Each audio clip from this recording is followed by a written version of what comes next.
Bom, após 20 dias de buscas, o criminoso Lázaro Barbosa foi localizado e também morto pela polícia de Goiás nessa segunda-feira, dia 28/6.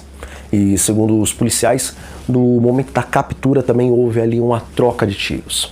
Bom, a informação inicial da captura de Lázaro, ela foi dada pelo governador do estado, que é Ronaldo Caiado. E ela foi efetuada na região de Águas Lindas de Goiás, onde também mora uma parte da família de Lázaro. Já as ações policiais, elas foram feitas de forma ininterrupta, meus amigos, por mais de 250 agentes na região de Cocalzinho, de Goiás, e também em Águas Lindas. Os agentes, eles também tiveram o apoio de 4 helicópteros e cerca de 10 drones, inclusive com visão noturna e também sensor de calor. A Força-Tarefa, ela também recebeu o auxílio do Exército Brasileiro, o qual disponibilizou rádios comunicadores com alcance de até 30 quilômetros de distância. Receberam o auxílio da Polícia Militar do Rio de Janeiro, que os ajudou com 2 veículos, e também receberam o auxílio da iniciativa privada, que colocou à disposição do Serviço de Inteligência o aplicativo Brasil Mais Seguro, o qual foi destinado exclusivamente para denúncias sobre o suspeito Lázaro. Também um disque denúncia próprio para essa operação, ele foi criado justamente para auxiliar no trabalho policial. Veja, amigos, esse fugitivo da justiça, ele é investigado por mais de 30 crimes cometidos tanto em Goiás, Bahia e Distrito Federal. Ele também é suspeito da morte de 4 pessoas de uma mesma família em Ceilândia, no Distrito Federal, e do funcionário de uma fazenda no distrito de Girassol, em Goiás. A maioria dos casos a respeito de Lázaro é referente a crimes de latrocínio, ou seja, roubo seguido de morte. E durante as buscas, a polícia também recebeu a informação de que Lázaro Barbosa invadiu propriedades rurais e fez 3 pessoas reféns e baleou ainda outras 4, e entre elas um policial militar. Bom, Lázaro já tinha uma condenação por homicídio no estado da Bahia e ele era procurado por crimes de roubo, estupro e por porte ilegal de armas de fogo. E além de tudo isso, existem também muitas evidências de que ele estava envolvido com o satanismo. Veja, meus irmãos, para a maioria das pessoas que acompanharam este caso, é quase que unânime o veredito de que este homem estava cabalmente se transformando em um monstro pelas suas muitas e muitas atrocidades. E, embora as pessoas que conviviam com ele não conseguissem discernir o seu ódio e a sua corrupção moral, podemos dizer que esse caso se encaixa então perfeitamente naquele ditado que diz que quem vê cara não vê coração. Amigos, qual reflexão nós podemos fazer e qual lição nós podemos tirar da vida deste homem que gradativamente estava se tornando mais parecido moralmente a um demônio do que a um homem? Está escrito: naquela ocasião, Miguel, o grande príncipe que protege o seu povo, se levantará e haverá um tempo de angústia, tal como nunca houve desde o início das nações até aquele tempo. Daniel 12, versículo 1. Esse primeiro versículo do livro de Daniel nos revela um momento da história deste mundo, o qual haverá uma crise moral, religiosa, financeira, ecológica, bélica e em todas as demais áreas da vida e também da sociedade. Essa crise ela vai se iniciar a partir do momento em que Miguel, ou seja, aquele que é como Deus, Cristo Jesus, se levantar. E por que Miguel vai se levantar, meus irmãos? Está escrito: continue o injusto fazendo injustiça, continue o imundo ainda sendo imundo. O justo continue na prática da justiça e o santo continue a santificar-se. Apocalipse 22, versículo 11.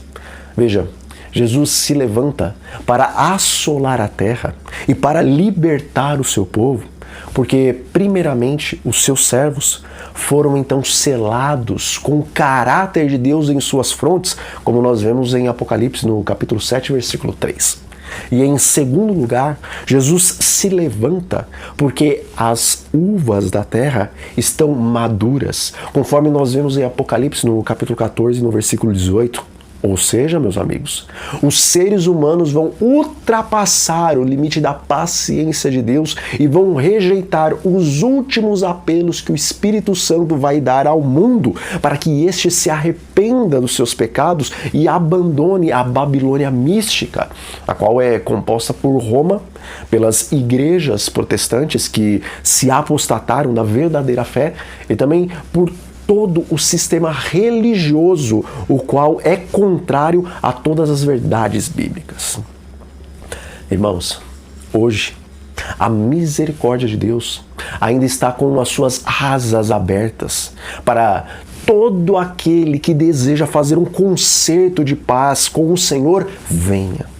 Mas quando a chuva serôdia for derramada em sua plenitude e a verdade for não apenas por palavras, mas principalmente por ações, pregada e também demonstrada perfeitamente ao mundo e este rejeitá-la, então as asas da misericórdia se fecharão definitivamente para a raça humana, meus irmãos. E assim como a porta da arca foi fechada para os antediluvianos, também a porta da graça será fechada para aqueles que por fim aceitarem a marca da besta e rejeitarem o selo do Deus vivo. Naquele tempo, os que investiram o seu tempo em busca da plenitude do batismo do Espírito Santo, e com a ajuda de Deus, venceram cada falha de caráter e se tornaram coparticipantes da natureza divina, como está escrita em 2 Pedro, no capítulo 1, versículo 4. Esses estarão então selados, e seus pensamentos, suas palavras e suas ações serão até o fim semelhantes às de Jesus, pois eles foram selados com o caráter de Cristo. Mas quando Miguel se levantar e disser o injusto continue na prática da injustiça e o imundo continue a se sujar, então não haverá mais intercessão pelos pecados dos homens, e todos os que receberam a marca da besta estarão até o fim selados com o caráter da besta. Amigos, nós ficamos impressionados, revoltados e angustiados com o caso de Lázaro Barbosa. Então, o que diremos quando cerca de 8 bilhões de Lázaros estiverem à solta neste mundo? Diz o Espírito de profecia. Deixando Jesus o santuário, as trevas cobrem os habitantes da terra. Naquele tempo terrível, os justos devem viver à vista de Deus sem um intercessor. Removeu-se a restrição que estivera sobre os ímpios e Satanás tem domínio completo sobre os que finalmente se encontram impenitentes. Terminou a longanimidade de Deus. O mundo rejeitou a sua misericórdia, desprezou-lhe o amor pisando a sua lei. Os ímpios passaram os limites do tempo de graça e o Espírito de Deus, persistentemente resistido, foi por fim retirado. Desabrigados da graça divina, não têm mais proteção contra o maligno. Satanás, então, mergulhará os habitantes da terra em uma grande angústia final. Ao cessarem os anjos de Deus de conter os ventos impetuosos das paixões humanas, ficarão às soltas todos os elementos de contenda. O mundo inteiro se envolverá em uma ruína mais terrível do que a que sobreveio a Jerusalém na antiguidade. O Grande Conflito, página 614. Irmãos, nesses últimos dias, nos foi possível ver até onde Satanás pode imergir um ser humano que se decide afastar-se de Deus para se colocar ao lado do inimigo. Bom, em breve, na verdade, o mundo inteiro, exceto aqueles que receberem o selo de Deus, serão semelhantes ou muito piores do que Lázaro Barbosa. E antes de voltarmos os nossos olhos àqueles que não conhecem a verdade presente, olhemos para nós mesmos e reflitamos um pouco se realmente estamos buscando viver a verdade a qual nós conhecemos. E se estamos buscando verdadeiramente ter um caráter semelhante ao caráter de Jesus, meus irmãos. Pois, se somos adventistas do sétimo dia, mas não estamos buscando viver à altura da tremenda mensagem a qual recebemos, então não poderemos receber o selo de Deus e certamente seremos contados entre os bilhões e bilhões de Lázaros que viverão sobre a terra após o fechamento da porta da graça. Meus amigos, eu sei que neste canal Retorno da Glória e em outros canais do YouTube existem assuntos muito interessantes e também importantes, tais como o decreto dominical, a nova ordem mundial, a saída das cidades para o campo e outros assuntos. Eu também sei que estes assuntos são muito visualizados e realmente eles devem ser, porque são assuntos importantes. Mas neste momento, sem dúvida alguma, o assunto o qual mais devemos assistir, ouvir e falar é o do batismo do Espírito Santo.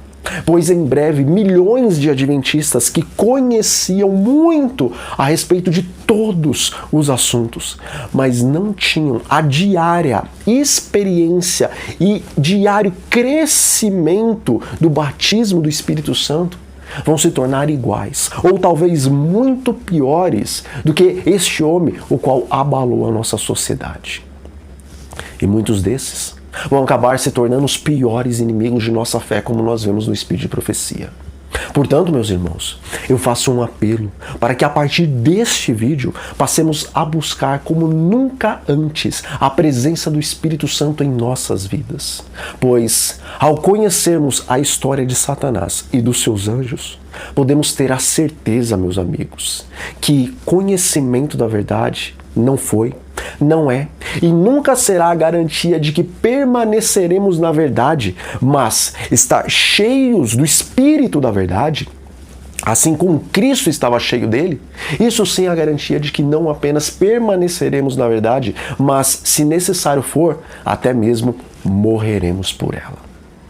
Bom, que o Senhor nos ajude a buscarmos e a recebermos cada dia mais e mais da presença do Espírito Santo em nossas vidas. Um grande abraço a todos vocês, meus amigos, e até a próxima.